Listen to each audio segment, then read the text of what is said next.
Basically मेरा तल्लक जो है वो एक मुस्लिम घराने से था, जो कि एक मजहबी फैमिली है।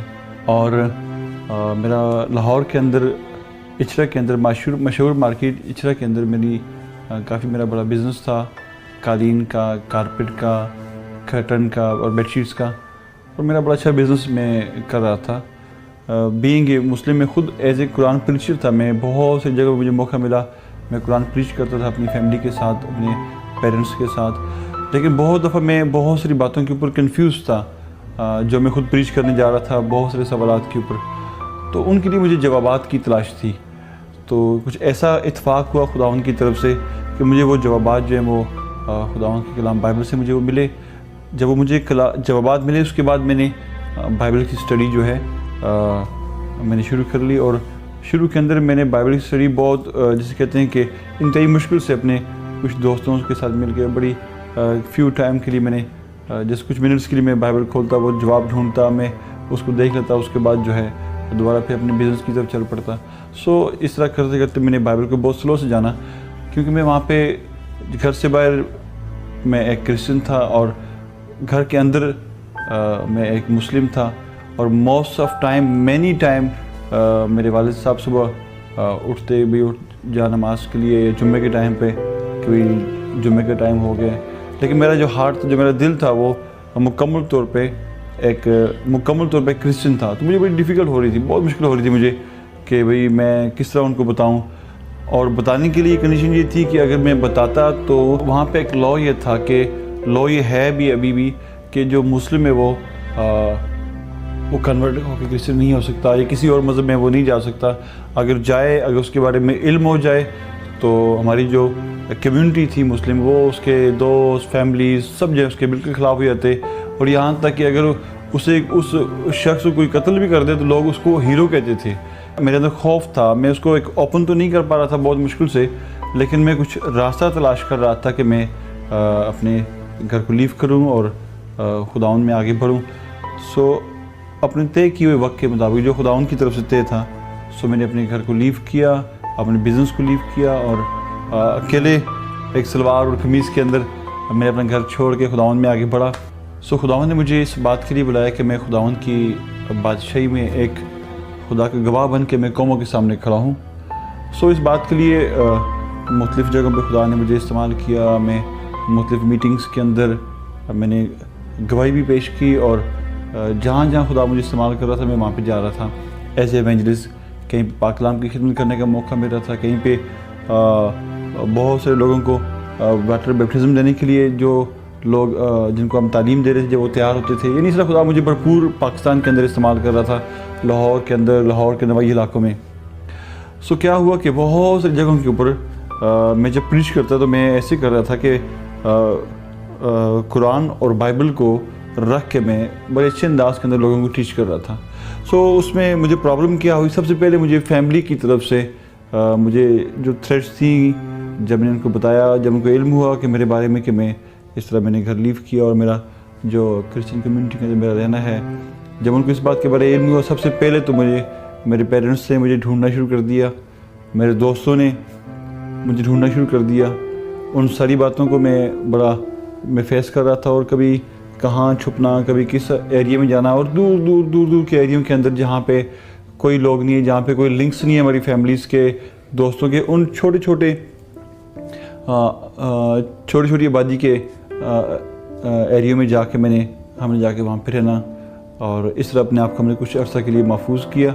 लेकिन जब इस बात के लिए मशहूर हो गया कि भाई गालिब जो हैं वो इस तरह प्रीच करते हैं, वो कन्वर्ट हैं, अपने लोगों ही की कुछ मिस्टेक से क्या हुआ कि बहुत सारे हमारी फैमिली के अलावा जो मुस्लिम लोग हैं, यानी जो कुछ हमारे जहाँ पे मैं ठहरा हुआ था वहाँ पे हमारे इर्द गिर्द की जो मस्जिद के जो मौलाना हजरात थे, फिर जब उनको इल्म हुआ कि भाई चर्च के अंदर एक कोई मुस्लिम से कन्वर्ट है, वो प्रीच कर रहा है कुरान और बाइबल के बारे में, तो वो तमाम के तमाम लोग जो हैं वो बड़े नाराज़ हुए, और बड़े यहाँ तक नाराज़ हुए कि उन्होंने जिस चर्च में हम थे, महमूद बूटी के अंदर एक चर्च है, वहाँ पे उन्होंने आके बड़ी नाराज़गी का इजहार किया। यहाँ तक कि वो उन्होंने वहाँ पे आके झगड़ा करने की कोशिश की, और वहाँ पे उन्होंने, जब मैं वहाँ पे नहीं था, मेरी गैर मौजूदगी में उन्होंने वहाँ पे फायर भी किया और वहाँ पे एक पास्टर रफ़ीक साहब है, उनके बेटे की टांग भी उसमें ज़ख्मी हुई। ये तो वहाँ का लाहौर का वाक़या है। उसके बाद फिर हमने लाहौर छोड़ा, हम शेखपुरे हम गए, चेंज किया हमने एरिया। शेखपुरे जब हमारे साथ प्रॉब्लम बना फिर हम सरगोदा गए। सरगोदा जब हमारे साथ प्रॉब्लम बना तो फिर हम इस्लामाबाद रहे कुछ अर्सा छुप के।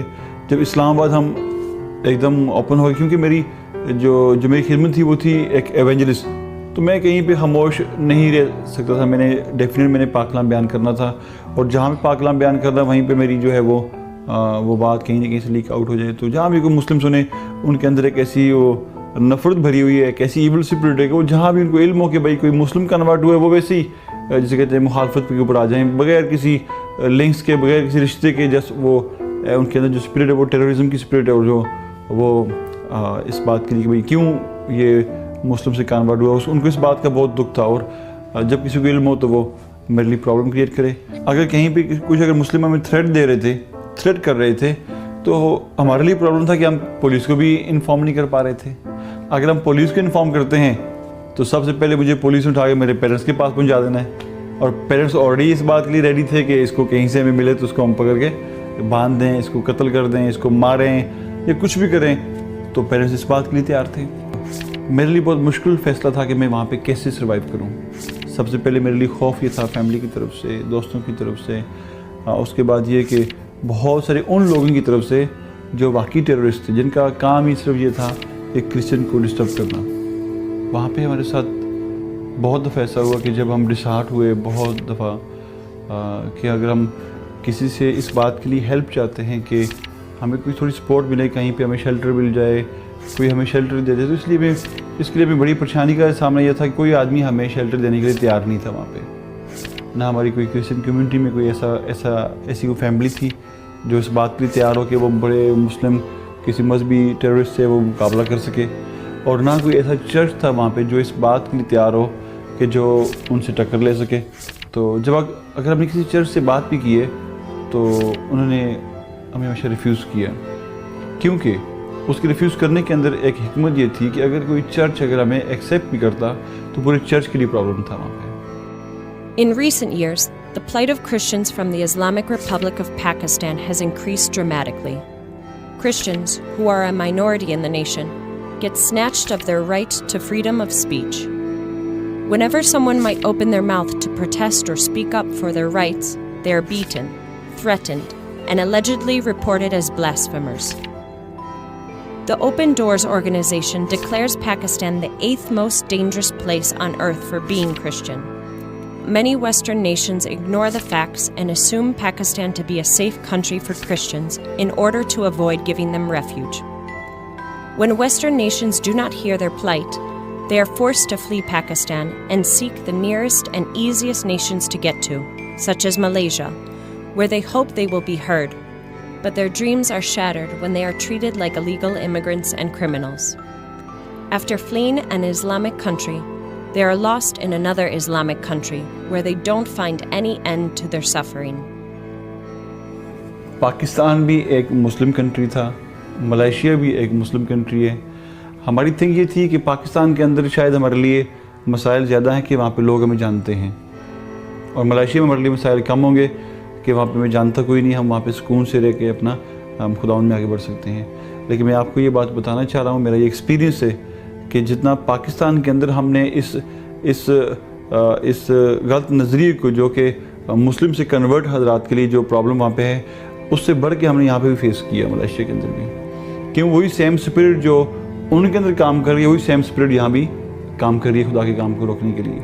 और इन कुछ ऐसे वाक़यात के साथ दिल बहुत परेशान हुआ कि भाई जैसा पाकिस्तान में था वैसे ही मलेशिया के अंदर भी है। जैसे वहाँ पे जहालत की इंतहा, यहाँ पे उससे बढ़ के जहालत की इंतहा। वहाँ पे तो ये इस बात के बारे में था कि हम कहीं भाग जाएं, कोई ज़बान अपनी है, कोई ऐसा है चलो उसके पास जाके हम बात कर सकते हैं, किसी से हम शेल्टर ले सकते हैं। लेकिन मलेशिया में कंडीशन इतनी टफ़ थी, इतने हालात टाइट थे हमारे कि पहली बात तो ये कि हमारे पास जॉब नहीं थी बगैर डॉक्यूमेंट के। अगर हमारे पास डॉक्यूमेंट नहीं है तो हम कहीं जॉब नहीं कर पा रहे थे। अगर जॉब नहीं है तो सर्वाइव करना बहुत मुश्किल। 2 साल कंप्लीट हो चुके हैं हमारा यहाँ पे, तो हम इस 2 सालों के अरसे के अंदर हम हो सकता है कोई 3-4 माह हम किसी जगह पे रूम में रहे हों बकाया। अभी तक हम चर्चेस के अंदर जहाँ भी खुदा ने चाहा वहाँ पे हमें चर्च में हमें अगर उन्होंने अगर शेल्टर दिया तो वहाँ पे हम हॉल में सो गए, कभी जहाँ जगह मिली वहाँ पे चर्च में हमने सो गए, चर्च के अंदर थोड़ी सी सफाई कर ली, कोई क्लीनिंग कर ली, फूड की थोड़ी हमें सपोर्ट वो कर लेते थे। बस इस तरह का हमारा जो है वक्त हमारा जो है वो गुजर रहा था। और इस हालात को जब हमने यहाँ पे फेस किया तो ये पाकिस्तान के हालात से ज़्यादा हमें मुश्किल नज़र आए, क्यों पाकिस्तान के अंदर ये था कि वहाँ पे हमारी जो हमारा इवेंजलिज्म था वो अपनी ज़बान के अंदर था, सुनने वाले लोग अपनी ज़बान के अंदर थे, तो बहुत दफ़ा हमारा वक्त जो है वो इसके अंदर बिजी गुजरता था।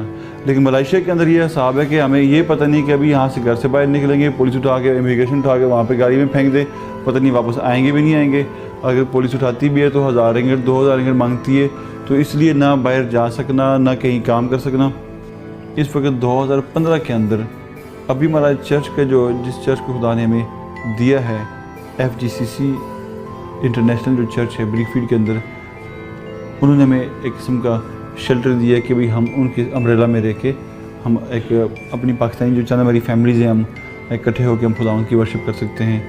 सो इसका सारा जो बोझ है वो बर्दाश्त कर रहे हैं, जगह का रेंट और सारे मामलात, और हमें उन्होंने कहा भी आप इसमें अपना वक्त गुजारें, और हमें उन्होंने उसमें भी जगह सोने की दी है कि आप यहाँ पे रह सकते हो। सो उसके अलावा मैं आपको कैसे इस बारे में बताऊँ कि जो हम सर्वाइव कर रहे हैं इस वक्त भी आज भी बहुत मुश्किल से कर रहे हैं।